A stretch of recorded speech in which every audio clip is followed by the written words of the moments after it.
ওম শ্রীকৃষ্ণস্তু ভগবান স্বয়ং। ওম ইয়া দেবী সর্বভূতেষু মাতৃরূপেণ সংস্থিতা। নমস্তস্যৈ নমস্তস্যৈ নমস্তস্যৈ নমো নমঃ।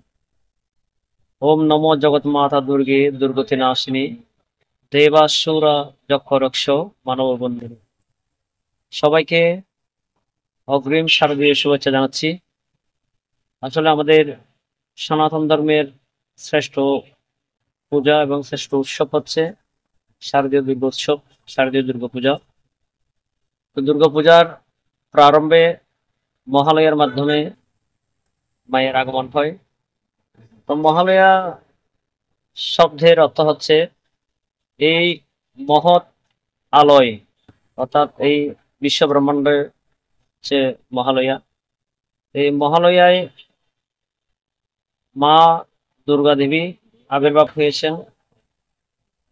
আপনারা জানেন যে মহিষাসুরকে বধ করার জন্য সমস্ত দেবতারা মিলে এই মাকে আহ্বান করেছেন, মায়ের আবির্ভাব হয়েছে। ও মহাদেব আশুতোষ নামে পরিচিত, অল্পতে যিনি তুষ্ট হন। মহিষাসুর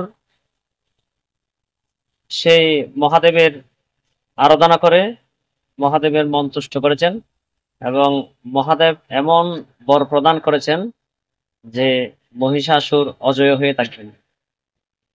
সেই মহিষাসুর অজয় শক্তি পেয়ে স্বর্গ থেকে দেবতাদের বিতাড়িত করার জন্য চেষ্টা চালিয়ে গিয়েছেন এবং সমস্ত দেবতারা সেই মহিষাসুরের অত্যাচারে ভয়ে তারা কাতর হয়ে গিয়েছেন।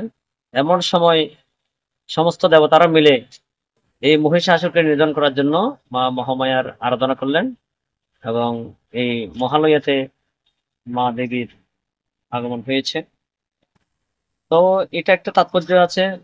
আরো একটা তাৎপর্য হচ্ছে যে অপরপক্ষ চলছে যে মহালয়া, যেটা চলছে এখন বর্তমানে। এই অপরপক্ষ আর একটা তাৎপর্য হচ্ছে দাতা কর্ণ অনেক দাতা ছিলেন। তিনি তিনি মর্ত্যলোকে যা যা দান করেছেন তা স্বর্গের মধ্যে পুনরায় ফেরত পেয়েছেন। এখানে আমরা মর্ত্যলোকে যা যা দান করি সেগুলো স্বর্গের মধ্যে দ্বিগুণ আকারে আমরা পাবো। এখানে যদি আমরা পুণ্য করি সেগুলো পুণ্য আমরা দ্বিগুণ আকারে পাবো, এখানে যদি পাপ করি সেগুলো কিন্তু আমরা এখানে আবার পুনরায় পাবো। সুতরাং দাতা কর্ণ এমন দাতা ছিলেন যে যে যা চাইতেন সবকিছু দান করতেন। স্বর্ণ থেকে শুরু করে জমি থেকে শুরু করে গাভী থেকে শুরু করে যে যা চাইতেন সবকিছু দান করতেন।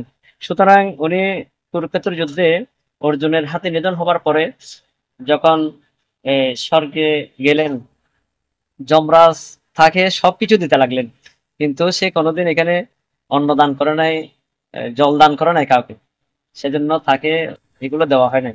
তো ওখানে তৃষ্ণার জন্য, খাবারের জন্য ছটফট করছেন। যমরাজের কাছে গিয়ে বিচার দিতে লাগলেন, বলে আমি যে এখানে কষ্ট পাচ্ছি, এই যে এত স্বর্ণরূপ আমাকে দান করছেন, এগুলো দিয়ে আমার কি হবে? বা আমার যে এখন তৃষ্ণা মেটার জন্য আমার জল চাই, আমার অন্ন চাই, আমাকে এগুলো দেন। তখন যমরাজ বলতে লাগলেন, বলে না, আপনি মর্ত্যলোকে যা যা দান করেছেন সেগুলো এখানে ডাবল আকারে পাচ্ছেন। তো এটা বলার পরে যমরাজ বললেন, ঠিক আছে, তাহলে তোমাকে আরেকটা সুযোগ দেওয়া হোক, তোমাকে আবার 15 দিনের জন্য মর্ত্যলোকে আমি পাঠাচ্ছি। এই 15 দিনে যদি তুমি গিয়ে ওখানে যা যা দান করো সেগুলো এখানে আবার পুনরায় পাবে। সেজন্য দাতা কর্ণকে 15 দিনের জন্য আবার এখানে মর্ত্যলোকে আসতে হয়েছে। উনি 15 দিনের জন্য এখানে মর্ত্যলোকে এসছেন এই অপরপক্ষতে, সেজন্য এই 15 দিন আমরা অপরপক্ষ পেয়েছি। উনি এখানে এসে পিতৃপুরুষের উদ্দেশ্যে জল দান করেছেন, পিণ্ড দান করেছেন, যা যা দান করেছেন তিনি আবার ওখানে গিয়ে সবগুলো পেয়েছেন। সুতরাং এই অপরপক্ষটা আমরা পেয়েছি কর্ণের কারণে। তো মা দেবী দুর্গা অসুরদের বিনাশ করার জন্য তিনি আমাদেরকে অযাচিত ভাবে কৃপা করেন। একটা মন্ত্র আছে, ইয়া দেবী সর্বভূতেষু শক্তি রূপে না সংস্থিতা, নমস্তস্যৈ নমস্তস্যৈ নমস্তস্যৈ নমো নমঃ। যিনি সর্ব দেবতাদের সমন্বয় শক্তি নিয়ে এই মর্ত্যলোকে এসেছেন, এসে সমস্ত অসুরদের বিনাশ করার জন্য তিনি আমাদেরকে অযাচিত ভাবে কৃপা করেন। মায়ের পূজা আমরা যদি সাত্বিকতার সহিত করতে পারি এবং ভালোভাবে আরাধনার মাধ্যমে মায়ের পূজা করতে পারি, মায়ের আমরা ঐশ্বর্য ধন, শক্তি এবং বিদ্যা, বুদ্ধি, জ্ঞান এগুলো আমরা অযাচিতভাবে অবশ্যই পাবো। মা দেবী দুর্গা 7 জন দেবী দুর্গার কাঠামোর মধ্যে আমরা দেখি 7 জন উনি সন্তান রেখেছেন। একজন হলেন গণেশ, আরেকজন হলেন কার্তিক, আরেকজন সরস্বতী, লক্ষ্মী আমরা সচরাচর দেখতে পাই। এইগুলো রাখার একটা তাৎপর্য রয়েছে।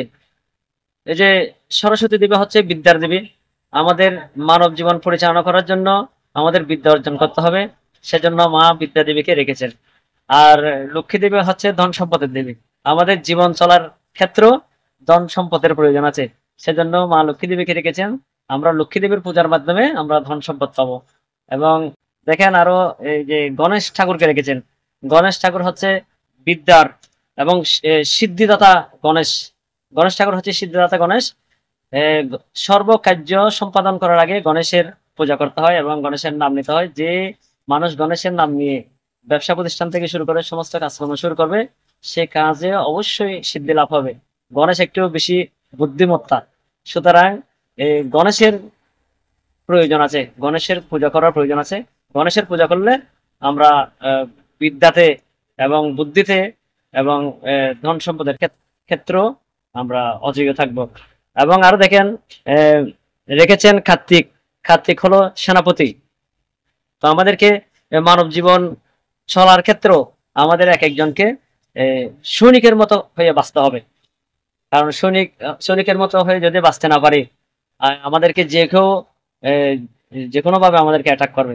সেজন্য মা এই 7 জন সন্তানদের পাশে রেখেছেন আমাদেরকে এইভাবে জীবনযাপন করার জন্য। আমরা যদি ভক্তির সহিত মায়ের আরাধনা করতে পারে, মায়ের সন্তুষ্টি লাভ করতে পারে, মা আমাদেরকে অযাচিতভাবে কৃপা করবেন, সেই আশাটুকু ব্যক্ত রেখে এবং মায়ের অযাচিত কৃপা সকল ভক্তদের উপর বর্ষিত হোক। বিশ্বের সমস্ত অকল্যাণ দূরীভূত হয়ে মা কল্যাণ সাধিত করুক, সেই প্রত্যয় জানিয়ে আজকে চ্যানেল ওমকে বিশেষভাবে কৃতজ্ঞতা এবং ধন্যবাদ জানিয়ে যে এই নিউজটুকু প্রচার করছেন, সনাতনী সমাজের সবাই দেখবে। সবাইকে আমার এই শব্দাচরণের ক্ষমা চেয়ে এখানে আজকের মতো শেষ করছি। সবাই ভালো থাকবেন। ওম শান্তি, ওম শান্তি, ওম শান্তি।